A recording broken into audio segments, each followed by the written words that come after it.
Did I attempt to make historical costume for a smart doll? Yes.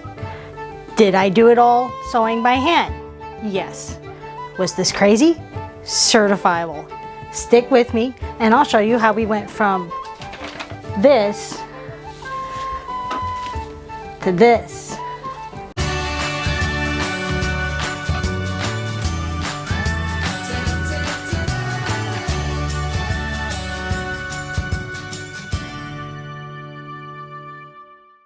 So if you've been following the Kirtle project, you know in video 1 I shared with you guys my idea and my research to create a historically inspired costumes for Kit and Kat. And they were going to wear those at BJDC Texas in 2022 as part of the Midsummer Night's Dream theme that they had. The patterns are ready. And I'm going to go ahead and take you guys step by step on how I constructed the shift, the kirtle, as well as stockings, shoes, and how I did their veil. So with our construction, we started with the shift. Now the pattern pieces and construction steps for the shift and the kirtle are both very similar. They have similar seam lines, similar treatment, and similar order of operations.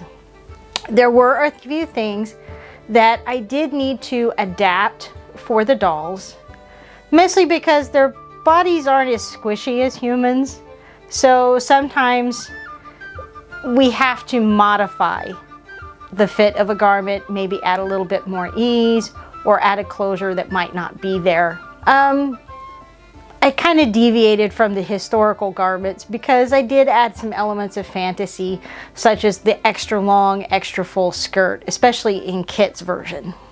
I'm going to go ahead and take you guys through the pattern packet. That way, if you want to follow along, this video can also work as a tutorial for the pattern. As with all of our patterns, you get the same basic ingredients in each packet.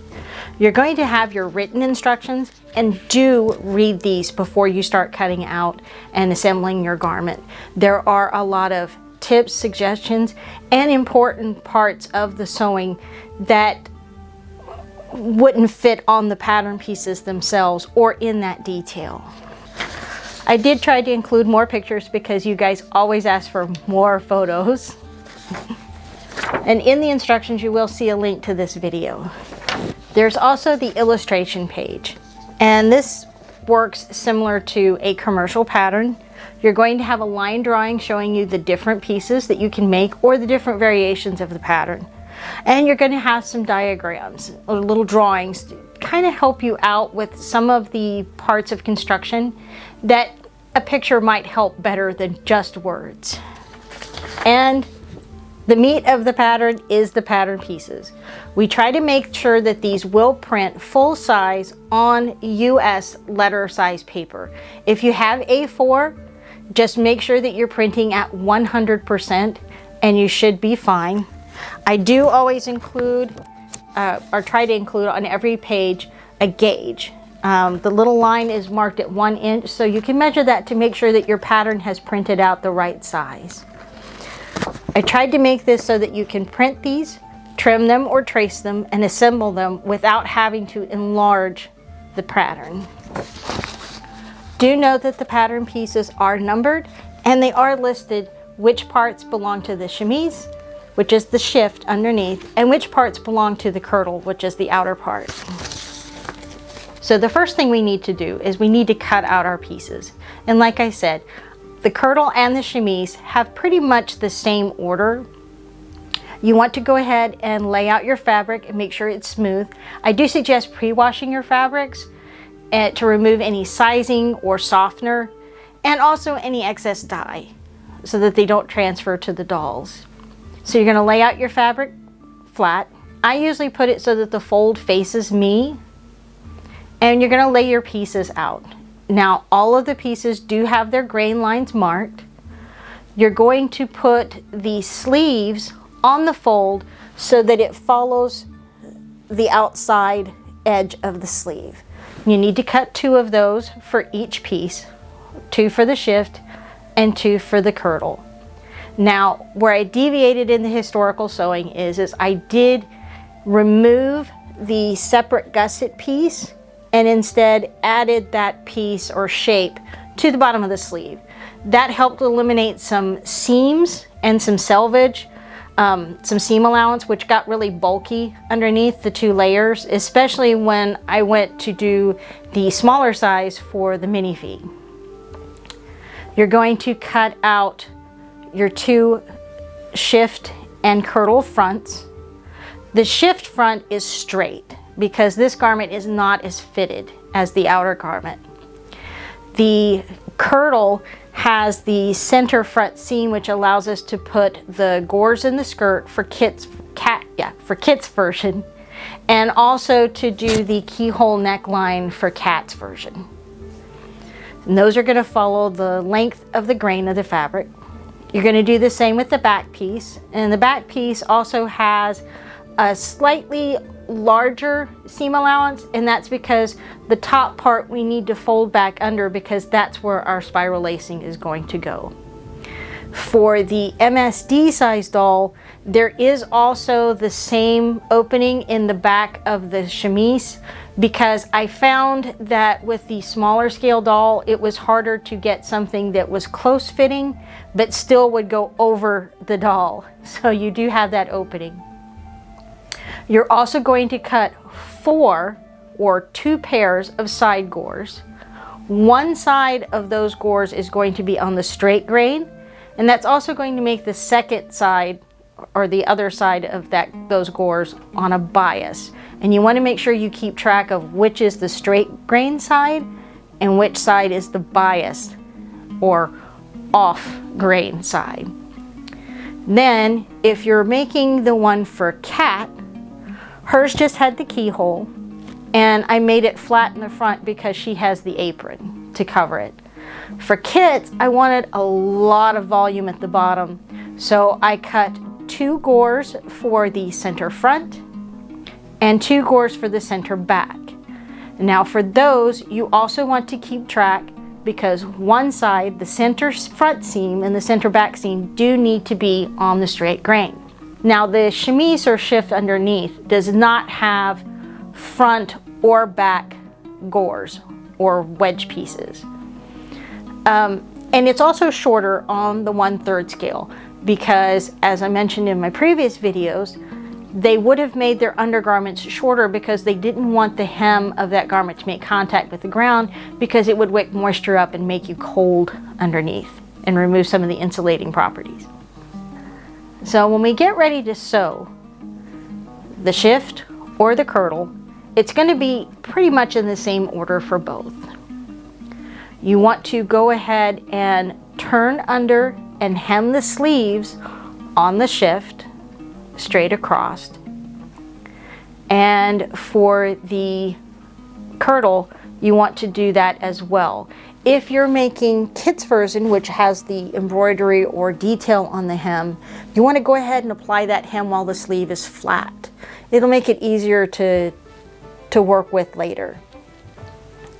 Then you want to pin your shoulders on the center fronts and center back panels, and you can attach your sleeves. For the kirtle for Kat, because I was doing embroidery, there's no facing, and there wouldn't have been facing traditionally. And the shift as well, you just turn it under and finish that neckline. Yes, that's Morgan Donner playing in the background on my TV. So for Kat's kirtle, this keyhole design is kind of common according to the research and everything, and usually just closed with a pin at the top or brooch. And they used to use or make a type of cording and would use that as a trim. Well, I tried making the cording, but it would just seem too bulky all the time and then couching it down. So what I did was I took the hand-dyed embroidery floss. I took 3 strands of it and just did a couple of rows of chain stitch right down here along that collar. For Kit's version, I wanted something very smooth, so I did end up making a facing for the neck. So again, you'll want to sew the 2 shoulder seams for that facing and then attach it to the collar, leaving the ends and the center back open. So now you have 2 halves. You've got a front and a back and a sleeve, and a front and a back and a sleeve. You want to go ahead and decide what kind of front you're making. For the chemise, you're just going to sew it straight down from top to hem. For the kirtle, if you're doing cats, you want to make sure that you mark where you start and sew down to the hem. For Kit's, because she has those center front gores, before sewing the 2 front halves together, you want to go ahead and match the bias edge of your gore to the straight edge of the center front. Once you have those 2 wedge pieces, then you're going to sew all the way down the front from the neck and then the center of those gores. Our next step is to add our side gores. The side gores, you want to do the bias edge on the gore to the straight grain side of the shift or the kirtle. And that's because I was sewing by hand, so I find it's easier for me to make sure that I don't stretch my fabric. I can keep a good even tension. When you're sewing on a bias edge, it will have a tendency to want to stretch. So if you do want to sew this by machine, it's very easy to do. And by having the straight grain on the side of the dress, that's going to help keep that bias edge from stretching out, because as it hangs, it's going to want to also kind of relax as well. So those straight of grain seams next to the bias seam, those are combined, it's going to help them stay stable. So we have basically a dress that wraps around, but it's got open sides. To sew the side seams on the shift and on the kirtle, you want to go ahead and flip it out and lay it flat. And what you're going to do is you're going to sew from your finished wrist or sleeve hem under the arm, down the side, all the way to the hem. At this point, because there is so much circumference on that hem, we can wait to do the hem till the very end. So we now have what kind of looks like a jacket, but it opens in the back. What we want to do is you want to put the chemise on the doll, the underdress, inside out. Trust me here. We then want to make sure that we can slip it over the doll's head. The doll can get its arms into the sleeves. Now, the shift, the sleeves are very narrow, so for most of your dolls, you will have to slip the hands off to slip them over. I wanted that wrist very close. And the sleeve's a little long, and the shoulders will come off the shoulder peak just a little bit, which is what we want. That's the way they would have done it before. You want to go ahead and pin or baste your center back seam, marking where the stand port is. Now, the skirts on both of these pieces are wide enough, and the flare starts high enough on the sides that you can get the traditional stand on the Smart Doll underneath the dress. And for my minifee, I was able to put a Kaiser stand underneath on her, kind of low on her hips. But for the clickety-clack stands, there's a little bit more bulk, so I found that I preferred to have those on the outside of the garment. So I did leave that opening right where the back port stand is. So you want to go ahead and stitch that. You don't want the chemise too tight at the bust, waist, and hips. You kind of want it like a column. And that's because our overdress is going to lace up and enclose that. And that's going to allow that to just drape right down over the doll's head. Now again, for the minifee, we didn't want that much bulk because her waist to hip ratio is much smaller. So I did go ahead and put lacing down the back of hers. And for hers, I think I also made it pretty much the same length because it worked as a petticoat or underdress. For the kirtles for cats, you're going to start the center back seam at the bottom of where your lacing is going to start and sew that down. And I opened that seam so that it's flat, folded it back under, and then I felled the seam to close it up. You can also use your pinking shears. That's a really good, easy way to reduce bulk in the seams and kind of reduce labor. So the top part, because that seam is pressed open, we're going to fold it over again on the inside, and then we're going to make marks. And I did give you a template for how to make the marks for the spiral lacing. Spiral lacing, the holes are offset. Kind of the next hole is in between the two holes on this side. And it is just a spiral. Cross lacing would not have been accurate to the period, but if you're more comfortable with that, you just want to make sure in that case that the holes run parallel to each other, each set. Now, another thing that I had to do, because it was kind of hard, that originally I thought I might hand sew the eyelets. It made them very stiff and very bulky, and because I needed them so small, I decided that it just wasn't worth it. If you want, it's not historical, but it is an easy way. They do make very small eyelets for doll sewing, and those have a punch and a setter, and you can just set the eyelets. I've done that with the corset for the steampunk collaboration. But I actually found that with my cording that I was using, for kids it was actually just a very thick embroidery thread, like a crewel yarn. And for kits, I used that velvet cord I showed you. That by putting that in a large eye embroidery needle, like a blunt tapestry needle, I was actually able to kind of go between the fibers of the two layers and just sewed it through the lacing. I didn't have to make eyelets at all. And I did the same for the minifee as well. So we have our dress. Well, we have our shift underneath, which is a T, and we're ready to do the hem. And again, you just turn that over, stitch that with a felling or a hem stitch, however you choose. It's not really shown, it's a structured garment. The only place it's really going to show is for Kit at the keyhole collar and for Cat and Kit at their sleeves. For Cat's sleeves on her kirtle, they're short with the border.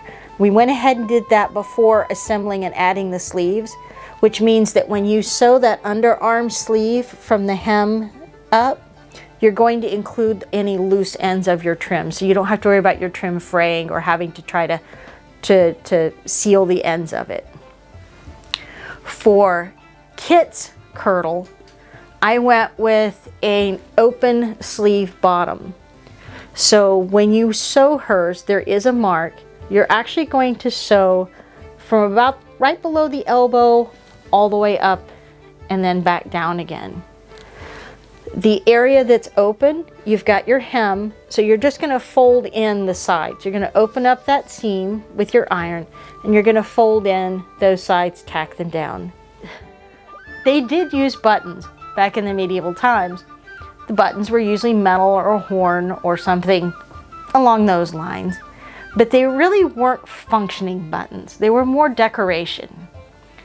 And there was actually a period of time where you could show your wealth or status by how many buttons you had decorating something. A flat button like we're familiar with really wasn't a thing back then. They usually did shank buttons. Now, a lot of historical costumers now will actually make fabric buttons where you take the wool, kind of make a yo-yo shape out of it, tuck in some scraps, and then sew it in place. And then the other side has loops. With the 1/3 scale, there was no way I was going to be able to make a handmade fabric button that small. So what I did is I actually found some eye pins that looked kind of medievalish. trimmed the ends of the eye pins very short, and then made loops. And then I used those as shank buttons down the one side of the open sleeves. So she had that detail. You put the chemise on the doll first, you put the kirtle on. But we're missing something here. We're missing socks, we're missing shoes. Yeah. So for the stockings back then weren't the fitted jersey spandex things that we have now. Usually what they did is they would cut wool on the bias and it would kind of shape itself to the foot. Well, I tried several different patterns and I realized that just a general sock pattern, several people have made them, work just fine. I actually ended up using some of Corey's really old shirts, so they have been washed lots. So I wasn't too worried about any dye transfer or color. So I used blue for Cat and I used red for Kit. Blue stockings, yeah. I did not include a shoe pattern. I spent many weeks on the internet looking at different options. I downloaded a pattern that was supposed to be for smart doll size. It was a little big. We did some more tinkering. So I'm not including that here. But the dolls were dressed and they needed veils. I decided to go ahead and use the white, well, cream white linen that I had gotten to make a veil. For Kit's, that was the easiest one. For both of them, I started with a narrow 1-inch band. I folded the 2 raw edges in lengthwise and then just kind of stitched them down. This band is measured from the top of the head, under the chin, and overlapped at the top of the head. And I used a couple of small sequin pins just to secure it at the top. And then I did one across the circumference of their head. The same 1-inch strip folded in and pinned. For Kit's veil, I cut a very long oval, and there are instructions in the pattern on how to fold the fabric and cut that piece. And then I just did a narrow rolled hem along the edge. I then placed it on her head so that kind of right above her eyebrows. I used a couple of sequin pins to hold it in place at the sides. And then I actually took some of those eye pins that I used to make her buttons and cut those at an angle so that they were sharp and used those as pins for the veil. Her coronet, you could either take a piece of ribbon or trim and just make a band that ties in the back. That's perfectly acceptable. I actually found a little metalwork bracelet that I thought made a nice coronet. So she has her little crown on top of her veil. For Cat's veil, I decided to do something a little bit more involved. So she still has the chin strap and the strap across the circumference of her head. Her veil is actually a large rectangular piece pinned at the temples to the bands. And then I made her another separate rectangular piece, which is tucked up underneath her chin and pinned underneath the veil to make her wimple. Now for display, you can see their hair, so it's not exactly true to historic, but I thought they looked really cute and it did really seem to add a lot. For Cat's apron, I actually was inspired by early Germanic pieces that I had seen. Originally, I thought I would do embroidery. I used that very pale French gray linen that I had that was a little bit thinner and actually did a simple smocking pattern. Now, there are a lot of tutorials online on how to do simple smocking. It wasn't a very intricate design, but it did kind of do that gathering at the top. And then she just has a long trailing piece that binds the top of that apron. So that completed their costumes. I did give them some jewelry, of course, because, you know, it wouldn't be Kit and Cat if it didn't have earrings. And Kit also got a girdle that I made from filigree pieces that I had found and added some sparkle and some crystals to it as well. We did take the dolls to BJDC. I did enter them in the costume contest. No, we didn't win. Would I do it again? Absolutely. It was a lot of fun. It was a lot of work, but I am proud of my sewing skills. They really came along. It was a lot of fun to do the research. I would like to do another similar historical sewing project. I'm thinking maybe something in the 18th century. Maybe I'll try a French sock dress. We'll see. If you've liked this video or the other two in the series, please do make sure that you hit the like, subscribe, and the notification bell so you'll know when we do another one. Thank you guys. I appreciate your patience. I appreciate your views, and I love to see your comments below on how I can improve this, or if there were some things that I might not have covered that I need to go over in another video. Bye guys. And yeah, I think I'm certifiable. So, I have gotten no sewing done today because I spent all day editing the part 1. All my nerdy geeky research. Yesterday afternoon, I quit about 4 o'clock because I couldn't sew anymore.